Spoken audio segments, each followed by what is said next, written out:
Olá pessoal, boa tarde. Estamos aqui para mais uma aula de eletrostática. Hoje o assunto é eletrização, então sejam bem-vindos a mais uma aula.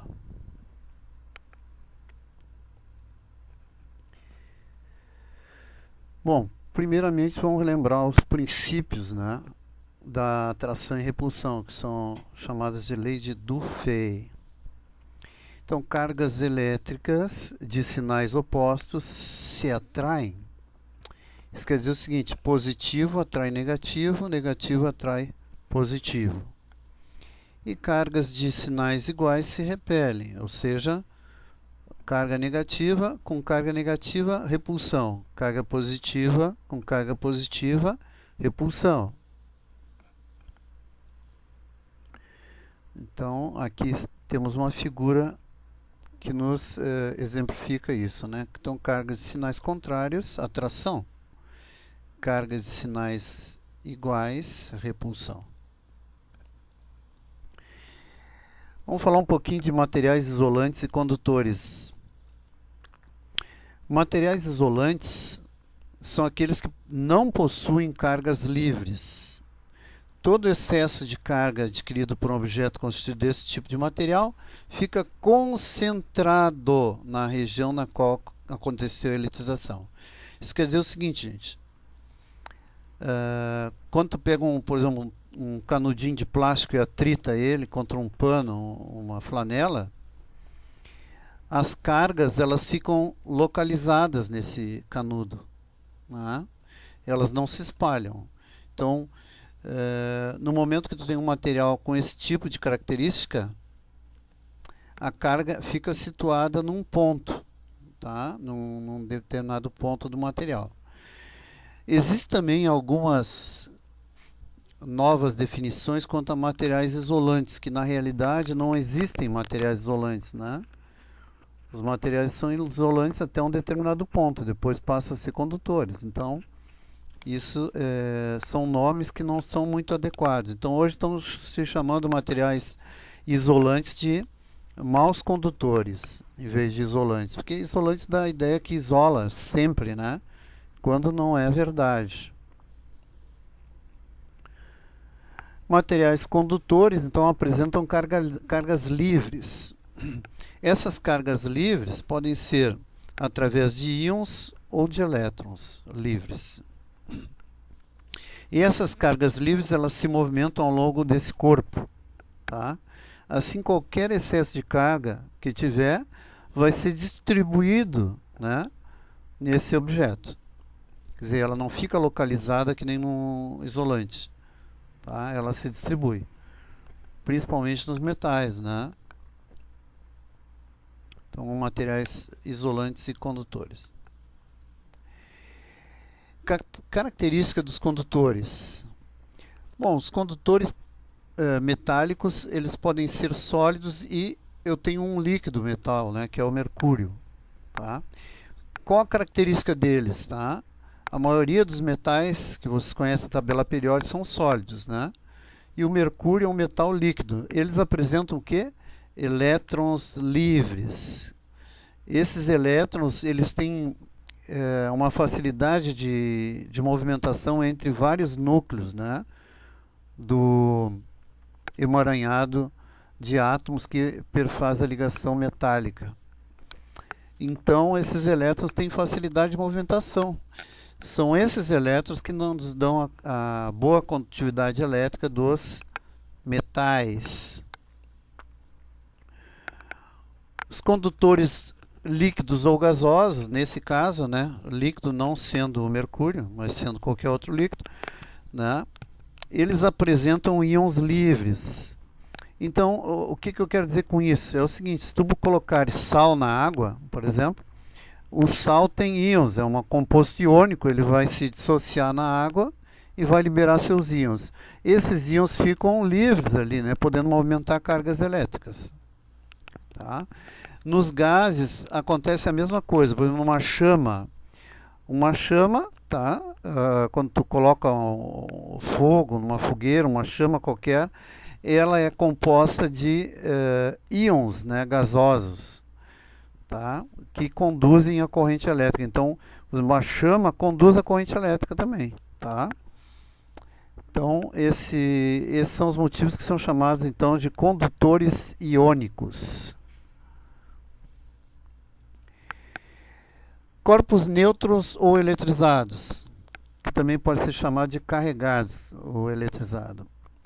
Um corpo que apresenta número de elétrons igual ao número de prótons encontra-se neutro eletricamente. Isso quer dizer o seguinte, que quando eu falo que eu tenho um corpo neutro, né, ele não perdeu elétrons nem ganhou elétrons.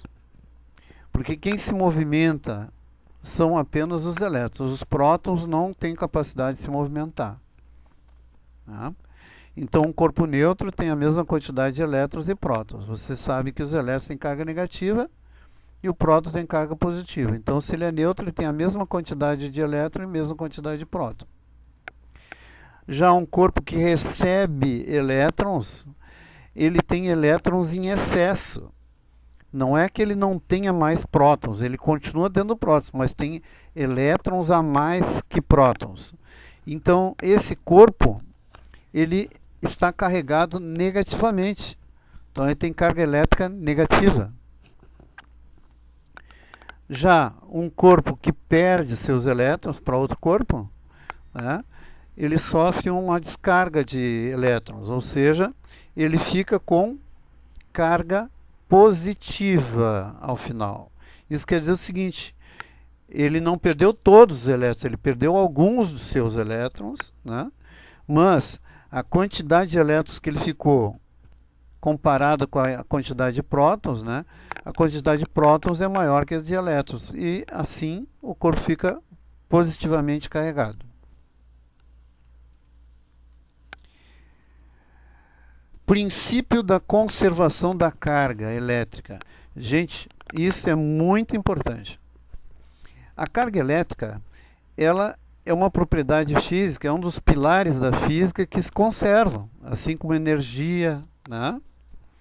Quantidade de movimento, tá? Então, a carga elétrica, ela sempre é conservada, não importa o que tu faça, né? Que tipo de eletrização tu vai fazer, ela sempre é conservada. Tá? Num sistema eletricamente isolado, então eu não tenho contato de fora, né, nesse sistema, a soma algébrica das quantidades de carga elétrica positiva e negativa se mantém constante. Isso quer dizer o seguinte, que a soma das cargas antes é igual às cargas depois, ou seja, Q1 inicial, mais Q2 inicial, mais Q3, etc., mais Qn inicial é igual a Q1 final, mais Q2 final, mais Q3 final, etc., mais Qn final. Ou seja, a somatória das cargas antes do contato é igual à somatória das cargas depois do contato. Esse símbolo aqui significa somar tudo. É a somatória, tá? É o que nós estamos fazendo aqui embaixo, somando todas as cargas antes e depois.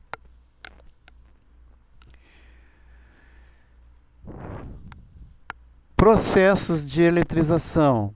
Então aqui eu vejo algumas figuras, né? Esse menininho aqui está sendo eletrizado porque está encostando num gerador de Van der Graaf, tá? Que essa bola metálica aqui, ela tem um raspador que vai movimentando cargas de um lugar para outro e vai acumulando nessa cúpula metálica aqui. Então, essa carga se espalha pelo menino e é capaz de separar os seus cabelos. Aqui nós temos também uma figura que mostra, né, um balão eletrizado e a carga do balão é capaz de atrair filetes de água. Então, vocês vejam que eu tenho aqui também um processo de eletrização. Então, quais são os tipos de eletrização? Primeiro, o atrito. Quando eu vou atritar um corpo no outro, e elétrons saem de um lado e vão para outro corpo. Eu tenho a condução, quando eu tenho um material carregado e encosto em outro material. E eu tenho a indução, quando eu induzo carga, a separação de carga, em outro corpo através de aproximação e não posso encostar o, o corpo carregado no outro, né? Eu só aproximo. Então nós vamos ver aqui os tipos de eletrização um por um. Então, o primeiro caso, eletrização por atrito, né? O que nós temos? Quando dois corpos de materiais diferentes são atritados, ou seja, você vai esfregar um no outro, tá? Pode ocorrer a passagem de elétrons de um para o outro. Após essa eletrização, os corpos apresentam cargas de sinais opostos, mas com valor em módulo igual. Por exemplo, 1 coulomb para um menos 1 coulomb para outro, né? Seria isso. Tá? Então, eles apresentam sinais opostos e módulos iguais. Isso é bem importante, né? Aqui eu tenho uma figura que mostra esse efeito. Então, antes do atrito, eu tenho vidro neutro e seda. Eu vou atritar, né? Após o atrito, eu vejo que a seda adquiriu carga negativa e o vidro carga positiva. A mesma coisa eu posso fazer com um bastão de ebonite. A ebonite é tipo um plástico assim, tá? Antes do atrito e com seda, né? Antes do atrito, eles estão neutros, depois do atrito, agora a seda fica positiva e a ebonite fica negativa. E aí tu pode perguntar assim, pá, professor, e aí, como é que eu posso saber qual a carga que vai ficar cada um deles, né? Eu te digo que tem uma série chamada série triboelétrica. A série triboelétrica, né, ela prevê entre dois materiais qual aquele que vai perder elétrons e qual aquele que vai ganhar elétrons. Então aqui a série triboelétrica mostra para vocês um lado que tem carga positiva, outro negativa. Isso quer dizer o seguinte: se eu pegar o cabelo, né, e esfregar o cabelo com plástico, tá? Aquele que está mais para cima fica positivo. O cabelo fica positivo e o plástico fica negativo, tá? Então, por exemplo, tu pega um pente e passa no cabelo várias vezes, né? Então o pente vai ficar negativo e o cabelo vai ficar positivo. Por exemplo, tu pega aqui a seda com ebonite, estão vendo aqui, ó, o exemplo anterior? Então o ebonite fica negativo e a seda fica positiva, que está mais acima. E a seda com vidro, observem aqui, ó, tá? Quem está mais para cima vai ficar positivo, então atritando seda com vidro, o vidro fica positivo e a seda fica negativa.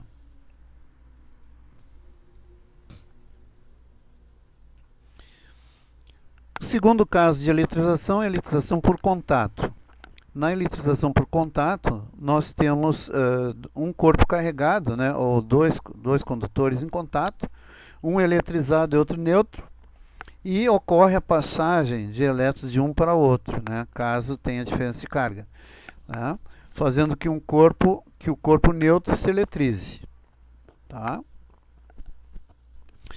Então, o que acontece aqui é que ao final do processo os corpos ficam com o mesmo sinal de carga. O mesmo sinal de carga ao final. Então, se eu tenho um corpo positivo e um corpo neutro, quando eu aproximo e encosto o corpo positivo no corpo neutro, né, vou passar a carga negativa do corpo neutro para o corpo carregado positivamente. Porque quem se mexe são somente os elétrons. Assim sendo, né, eu passo um pouco de carga, mas eu não consigo eliminar toda a carga, então a carga é dividida entre os dois corpos, ficando sempre com o mesmo sinal. Essa divisão de carga nos dois corpos depende do tamanho do corpo e do material que é feito o corpo. Então, se, por exemplo, eu tenho duas esferas exatamente iguais, a carga se divide igualmente. Tá? Se eu tenho duas esferas de tamanhos diferentes, aí, bom, a esfera que tem maior tamanho vai ter mais carga. E se o material for diferente, também haverá diferença de carga. Então, na eletrização por contato, aqui tem um exemplo. Então, dois corpos de mesmas dimensões, eletrizados inicialmente com carga QA e QB, tá? Imaginem, tá? Após a eletrização ficarão com cargas de modos iguais, dadas por... Então eu tenho duas esferas exatamente iguais, mesma dimensão e mesmo material, tá aqui, antes, né?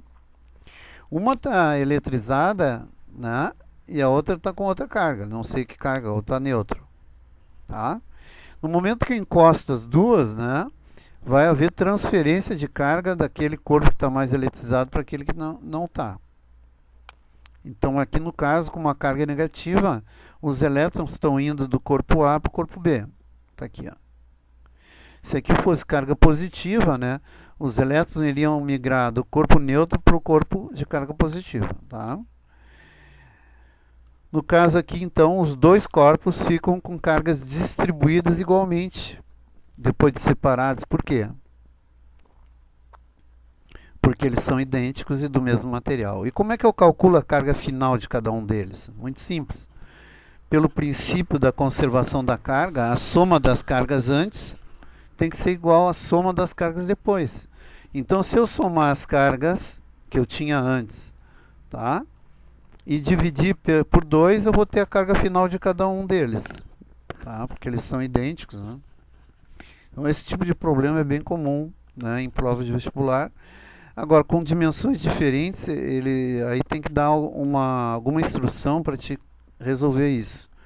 Tipo assim, um fica com 60% mais que o outro de carga, assim por diante. Tá?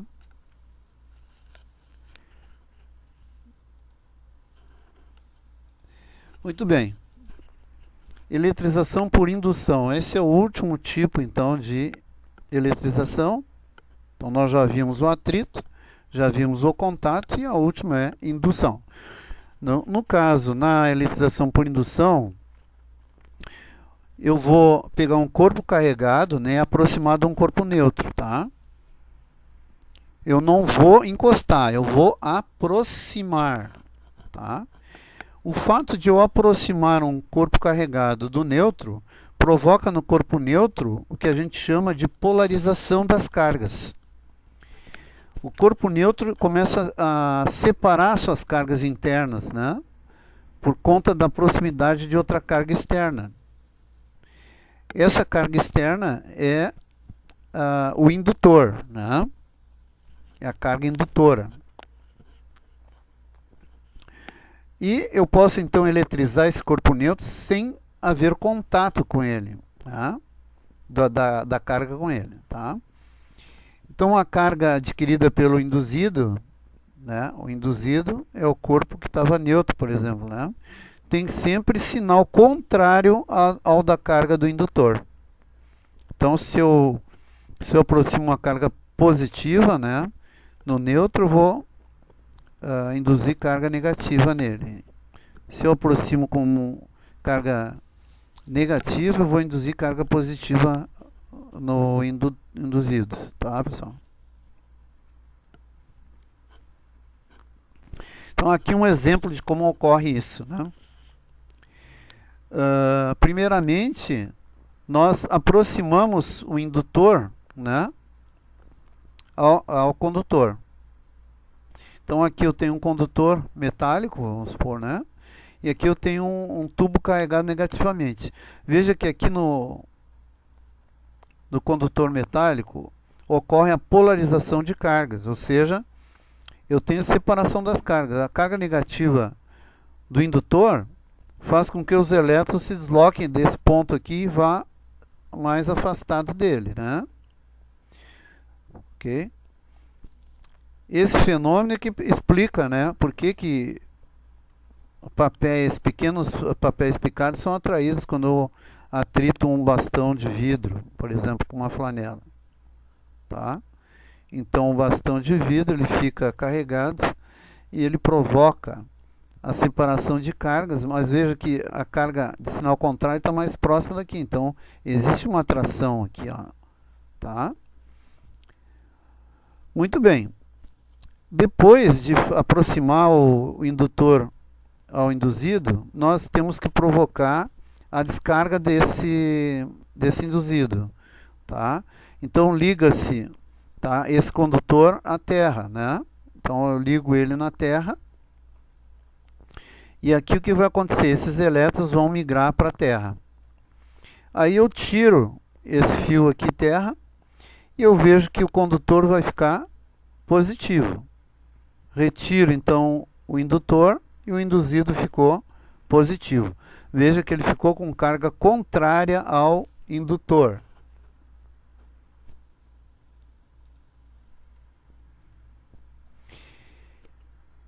Eletroscópios. Eletroscópios, gente, são instrumentos bem simples que servem para detectar a presença de cargas elétricas. Então, se eu carregar, por exemplo, um bastão, encostar ou aproximar aqui, ó, tá? Esse eletroscópio é chamado eletroscópio de folhas, porque ele tem um tubo aqui e dentro dele tem um condutor metálico com lâminas metálicas fininhas, né?